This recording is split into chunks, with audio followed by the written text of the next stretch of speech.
متروی پرند یکی از معدودترهای زیربنایی است که پس از سالها هنوز به بهره برداری نرسیده. طرحی که بر اساس آخرین وعده مسئولان قرار است تا 8 روز دیگر بهره برداری از آن آغاز شود.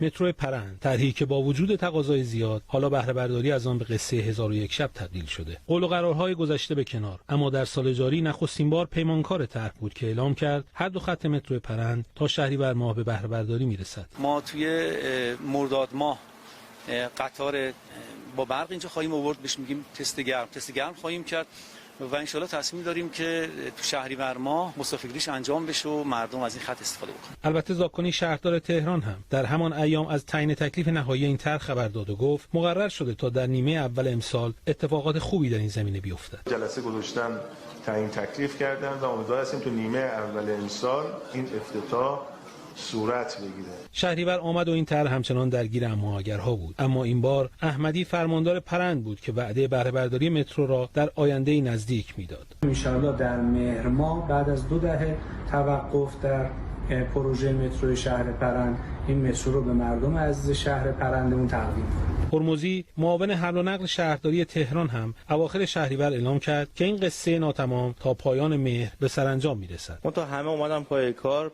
این موضوع رو توی یه قالب کار رو زمین مونده بهش نگاه کردیم و عملیاتی کردیم، انشالله در مهر تحویل مردم کنیم. اما مهر هم آمد و رفت ولی خبری از افتتاح مترو پرند نشد. شهردار تهران این بار خود دست به کار شد و در یک گفتگوی تلویزیونی در روزهای اخیر از افتتاح قطعی مترو پرند تا پایان ماه جاری خبر داد. صورت جلسه‌ای که با پیمانکار ما کردیم پایان این ماه رو در واقع ثبت و ضبط کرده برای افتتاح. برای محکم کاری حتی این بار فخاری استاندار تهران هم وارد میدان شد و همین قول را به شهروندان پرند داد. در حوزه‌های انتقال برق و تأسیسات مرتبط با برق مشکلاتی پیش اومد که هم مجری طرح و هم پیمانکار مربوط طرفین به یک زمانبندی جدیدی رسیدن که البته به نظرم تا این موقعیت که من دارم خدمت شما عرض میکنم به انتها رسیده باشه و عنقریب باید انشالله مترو پرند زیر بار